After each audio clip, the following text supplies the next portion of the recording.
Sean's at ThaBoxingvoice.com here with legendary Steve Farhood. Steve, I'm going to cut to the chase. Andrew Tabiti, are we looking at a future pound-for-pound elite type of fighter based on what you saw tonight? No, way too early to make any kind of proclamation like that.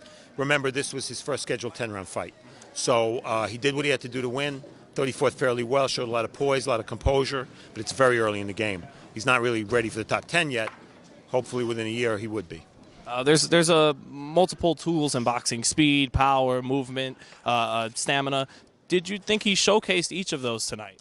Well, I think the number one asset he showed was composure. He fought a guy who's awkward. There were a lot of butts, a lot of those caused by Tapia's awkwardness. So Tabiti needed a lot of composure tonight. The one weapon he has is the big right hand, the big counter right hand.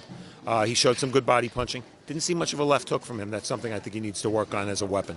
Can he become, it's too early to tell for pound to pound, but can he become the cream of the crop in the cruiserweight division? Well, you know, it's a division always dominated by European fighters. And there's guys like Glavatsky and Marco Huck, who's older now, and Alexander Usyk from the Ukraine, who's undefeated. It's asking a lot at this point to put him in that kind of company. But it's a work in progress, and he needs to get better, and then next year keep progressing. Right before we go, Steve, I have to ask you about Canelo Triple G. Is Canelo in over his head if and when they fight? No, I don't think Canelo's in over his head against anybody. Keep in mind, too, that he's the junior middleweight fighting a middleweight, but Canelo comes into the ring weighing 170, 172 pounds. So I don't see him necessarily as the smaller fighter. He's a very good boxer. He proved how good a boxer he was against Amir Khan.